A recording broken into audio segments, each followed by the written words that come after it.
صحیح بخاری حدیث نمبر 5 کتاب وحی کے بیان میں آج کا بیان۔ رسول اللہ صلی اللہ علیہ وسلم نزول قرآن کے وقت بہت سختی محسوس فرمایا کرتے تھے۔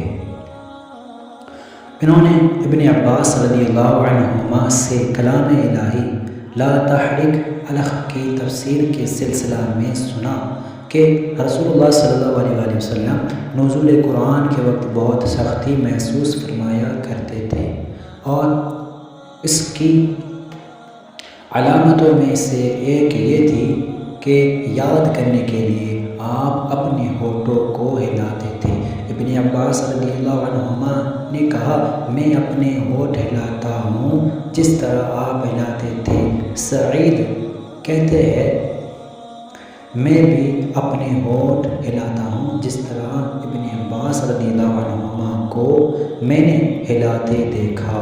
پھر انہوں نے اپنے ہونٹ ہلائے۔ ابن عباس رضی اللہ عنہما نے کہا، پھر یہ آیت اتری کہ اے محمد، قرآن کو جلدی جلدی یاد کرنے کے لیے اپنی زبان نہ ہلاؤ، اس کا جمع کر دینا اور پڑھا دینا ہمارا ذمہ ہے۔ حضرت ابن عباس رضی اللہ عنہما کہتے ہیں، یعنی قرآن آپ صلی اللہ علیہ وسلم کے دل میں جمع دینا اور پڑھا دینا ہمارے ذمہ ہے۔ پھر جب ہم پڑھ چکے تو اس پڑھے ہوئے کے اتباع کرو۔ ابن عباس رضی اللہ عنہما فرماتے ہیں، اس کا مطلب یہ ہے کہ آپ اس کو خاموشی کے ساتھ سنتے رہو، اس کے بعد مطلب سمجھا دینا ہمارے ذمہ ہے۔